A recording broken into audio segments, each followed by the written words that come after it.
Welcome friends, welcome to the lecture series of Basic Electrical Engineering.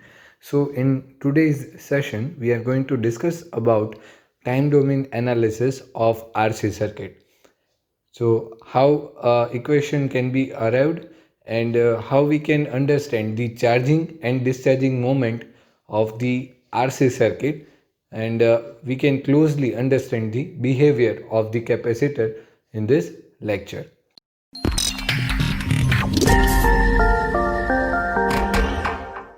So, as we are about to study the time domain analysis of an RC circuit, so we first need to understand why the name arrived over here, the time domain analysis.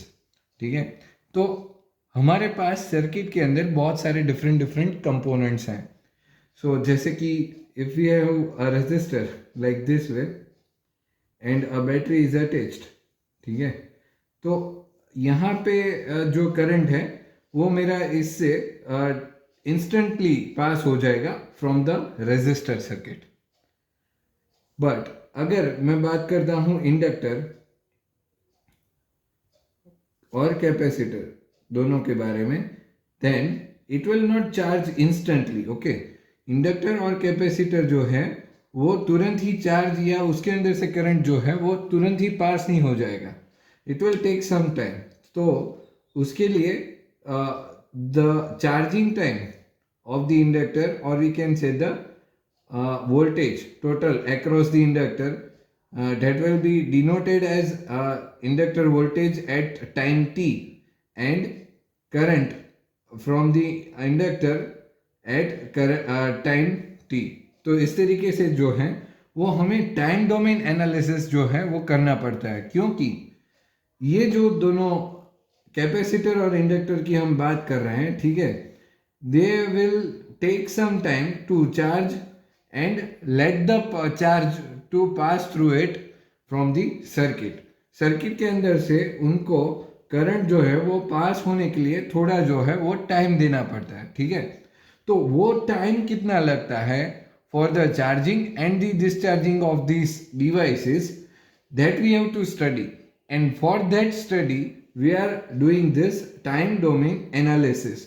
ठीक है, तो अकेले resistor की अगर हम बात कर रहे हैं then there are no issues, but whenever the capacitor or the inductor are present into the circuit, then we need to apply this time domain analysis to understand the behavior of the circuit. Okay, तो हम इस चीज के लिए जो है वो time domain analysis के अंदर स्टडी करने जा रहे हैं. ठीक है, तो for the understanding what we need to do, that whenever we are taking the RC circuit or RL circuit, we need to apply some time constant to this circuits, and need to understand that how much time it will take to charge up and discharge through the circuit. तो आज हम दोनों के बारे में यहाँ पे बात करने वाले हैं कि कितने टाइम में जो मेरा कैपेसिटर है जो सर्किट के अंदर एम्प्लॉयड है वो चार्ज हो जाएगा और डिस्चार्ज हो जाएगा कितने टाइम के अंदर. That we are going to study and we will derive one equation to understand this complete things. तो हमें इस सर्किट के अंदर क्या करना है, we need to analyze the capacitor voltage with respect to time, and also we need to analyze the current of the capacitor with respect to time. ये दोनों चीजें जो हैं वो हमें इसके अंदर करनी है. ठीक है, so for the ease of understanding first consider this RC circuit. यहाँ पे हम ये एक आरसी सर्किट को हम एज्यूम कर रहे हैं. ठीक है, तो यहाँ पे जैसे कि आप ये देख पा रहे हो, this is my switch 1. Okay, ये स्विच 1 जो है वो अभी ओपन कंडीशन में है. दैट मीन्स अभी जो है ये बैटरी इस सर्किट के साथ कनेक्टेड नहीं है.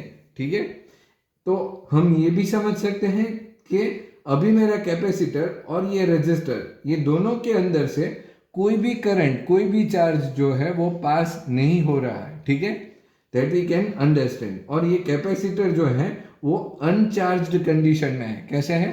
अनचार्ज्ड कंडीशन, मतलब कि चार्ज ना हुआ हो इस तरीके की कंडीशन के अंदर मेरा कैपेसिटर जो है वो अभी लाई कर रहा है, ठीक है। तो हम क्या करेंगे, we will see the condition at t is equals to 0, मतलब कि जब 0 टाइम पे जब ये हमारा स्विच जो है वो ओपन कंडीशन में है, तब हमारा वोल्टेज कैपेसिटर का क्या है, मतलब Vc of t, that is my capacitor voltage at time t, but at t is equals to 0 minus, मतलब 0 minus कंडीशन, मतलब तब जब हमने कोई भी चार्ज यहाँ पे अटैच नहीं किया, स्विच मेरी जो है वो ओपन कंडीशन में है, उस टाइम पे कैपेसिटर के अक्रॉस के वोल्टेज कितने होंगे, that is 0, and that is by default that initially capacitor is uncharged, यहाँ पे चार्ज नहीं है, ये जस्ट अभी लगाया गया है, that's why it is having no charge stored on their plates, दोनों प्लेट्स पे कोई भी चार्ज जो है वो मेरा स्टोर्ड नहीं है, ठीक है।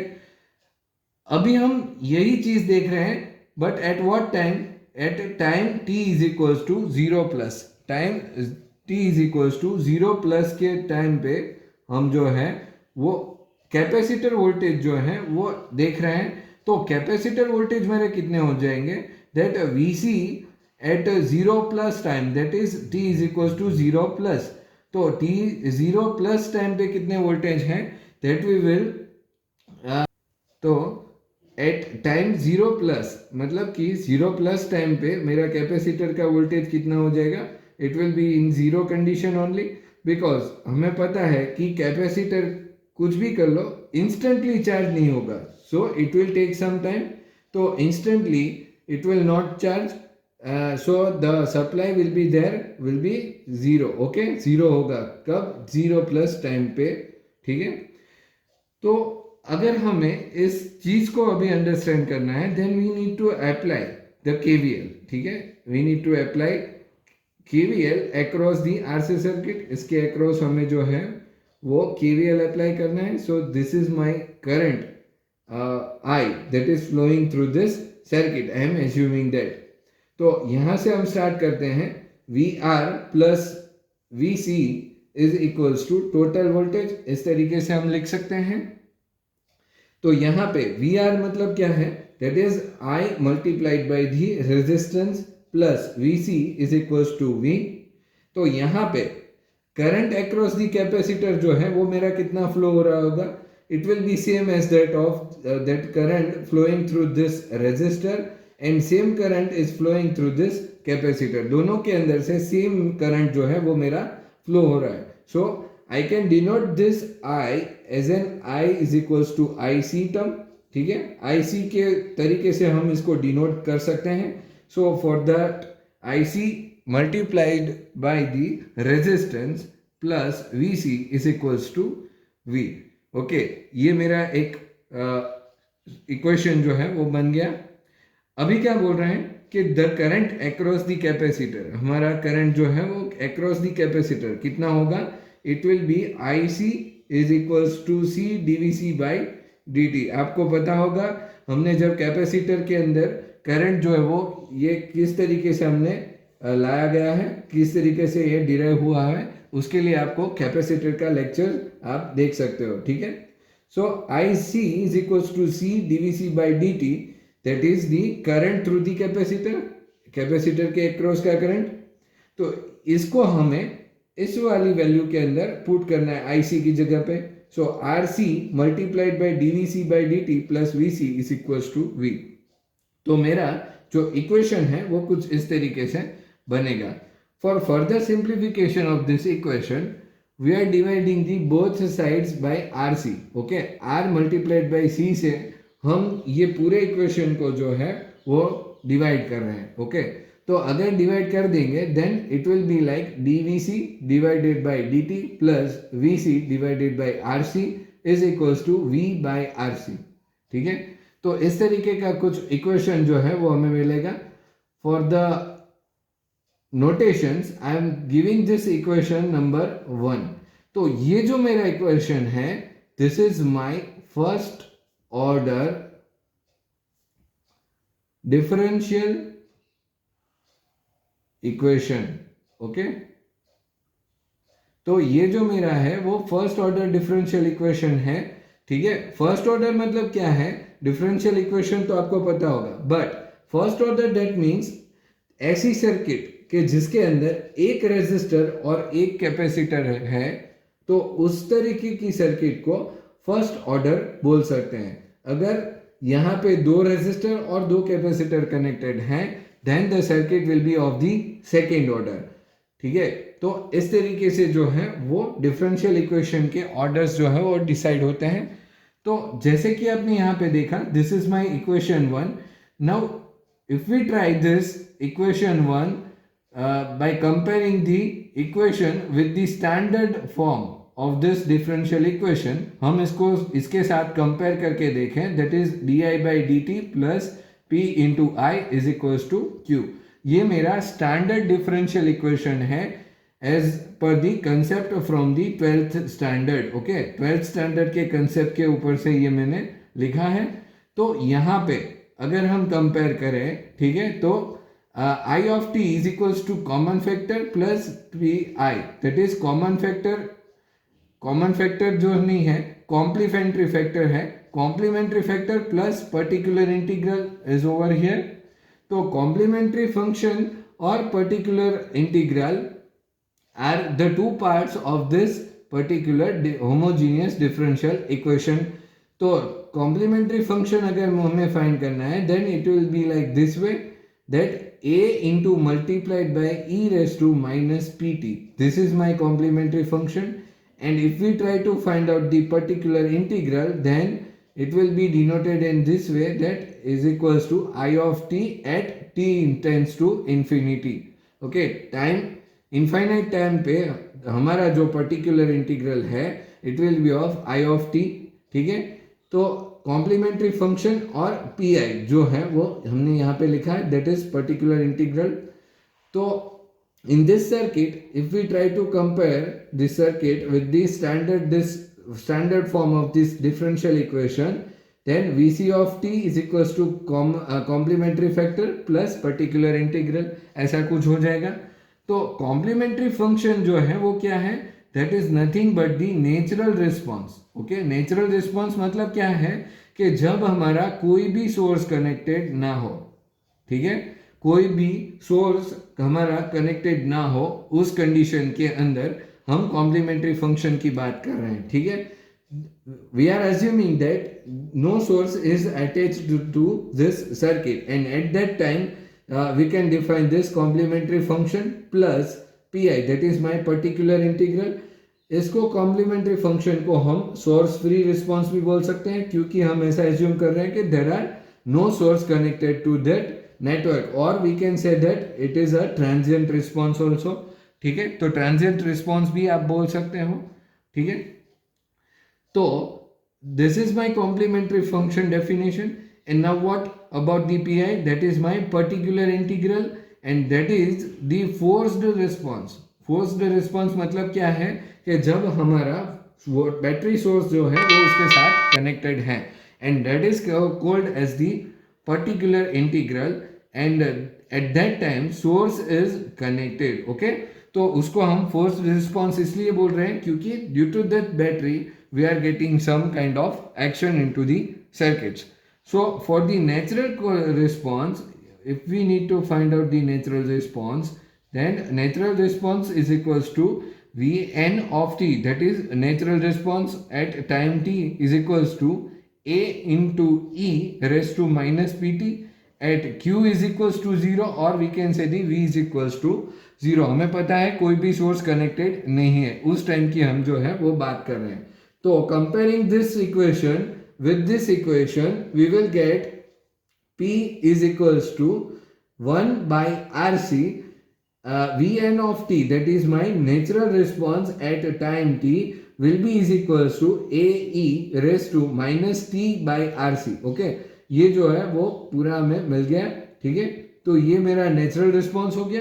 Now for the forced response, let's get into the forced response. Now हमें अगर फोर्स्ड रिस्पॉन्स फाइंड करना है तो कैसे करेंगे, तो हमें पता है कि जैसे forced response that is Q is not equals to 0, V is not equals to 0, at t tends to infinity.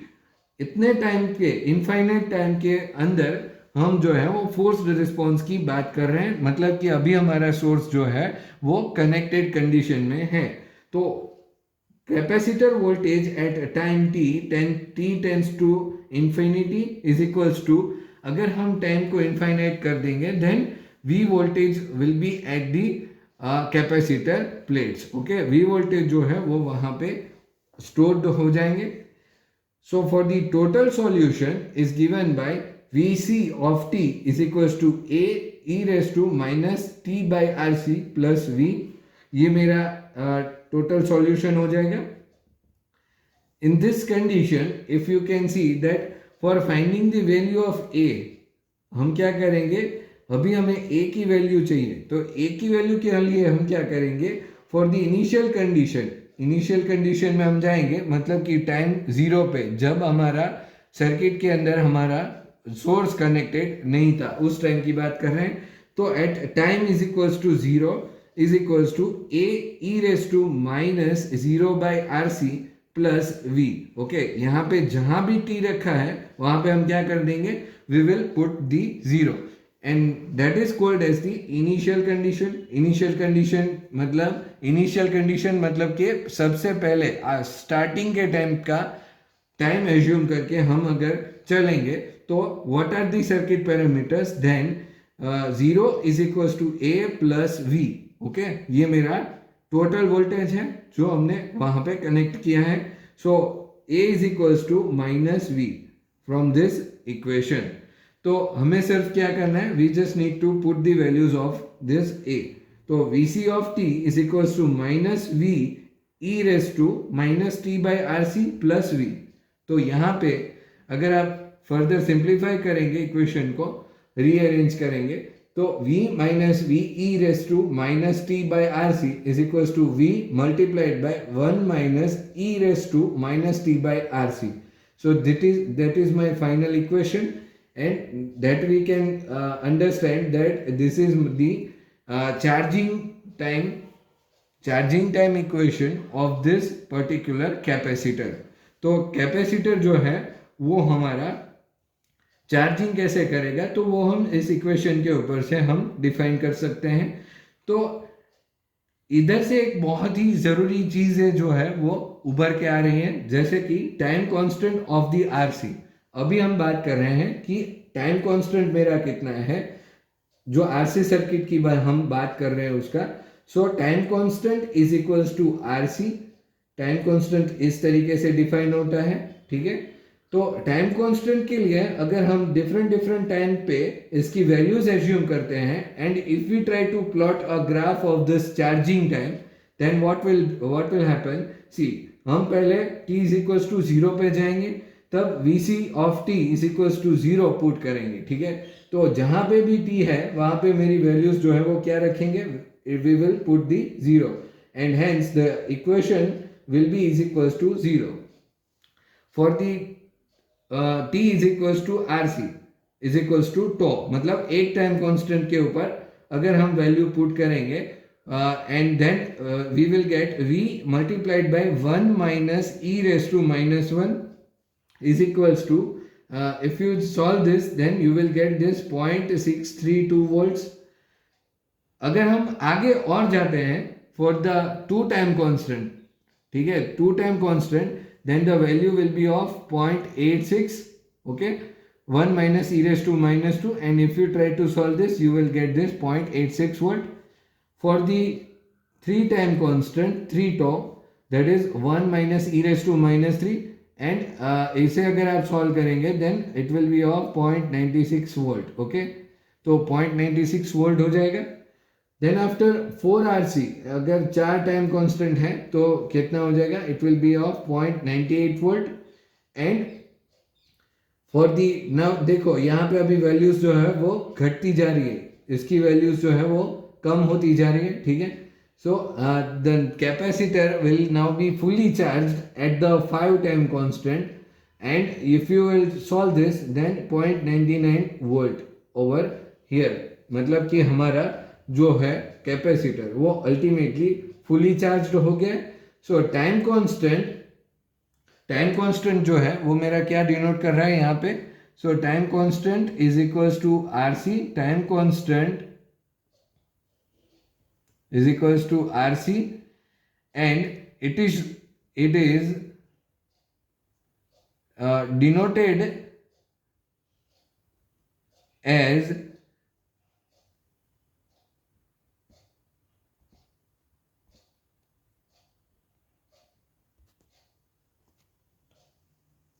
is denoted as time in which it changes up to 63% of its final value. Okay,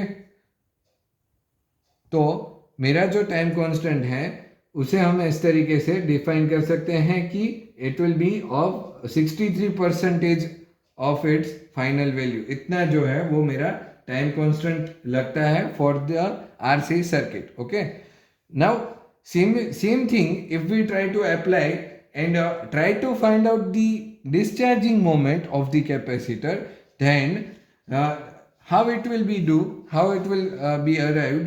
Then here there are two circuits.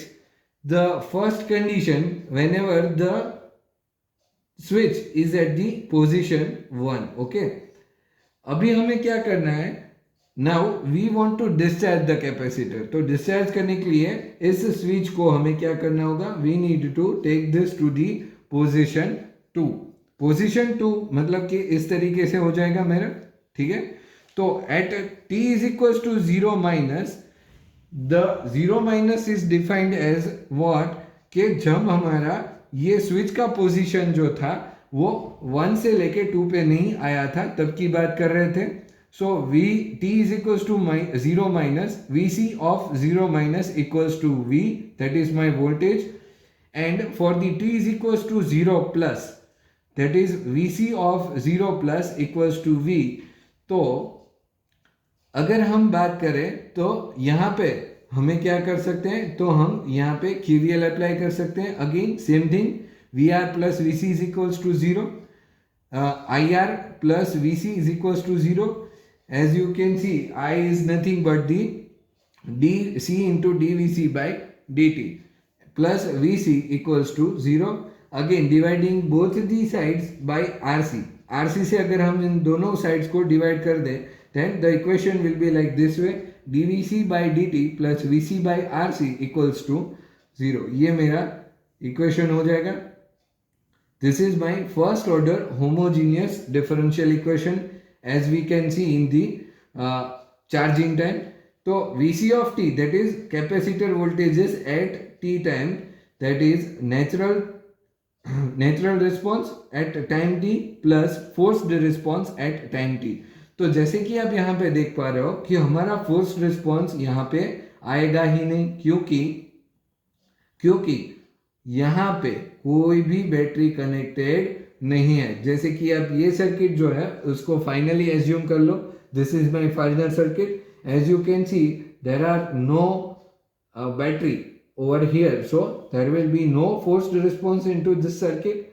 तो सिर्फ और सिर्फ क्या आएगा, natural response. So natural response is equals to what, A multiplied by e raised to minus t by RC. So at t is equals to 0, capacitor voltage at 0 time will be of V, and Vc of t, that is my capacitor voltage at time t, that is V multiplied by e raised to minus t by RC.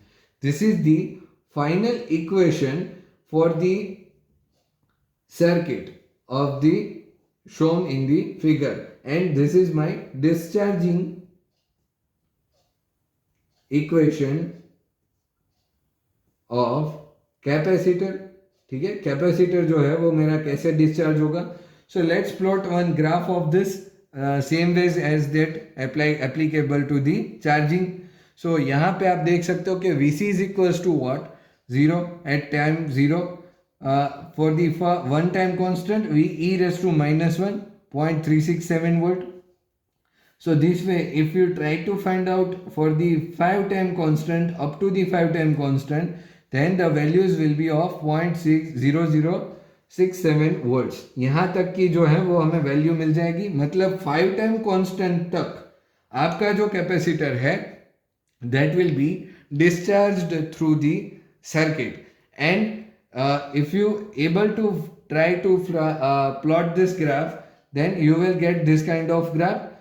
As you can see, this is t is equals to time constant, tau is equals to RC. This way the time constant can be defined, and as you can see that in this further classification of this discharging time constant, if we can write the time constant equation,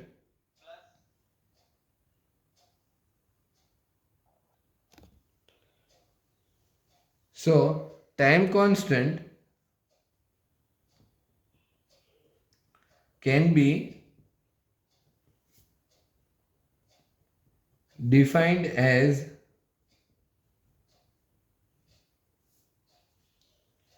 time required to discharge its capacitor by 36% of its original value. Okay, तो इस तरीके से जो है वो आप पूरा time constant को अंडरस्टैंड कर सकते हैं, और this way we can define the charging and discharging moment, and we can understand the time domain analysis for the RC circuit. So that's all for this video lecture. In the next video lecture, we will discuss this kind of time domain analysis for the RL circuit. I hope all of you have gained some of the knowledge from this video, and if you gain some of the knowledge, then you should like and share the video, and also subscribe to my channel to watch more this kind of videos. Thank you for watching the video.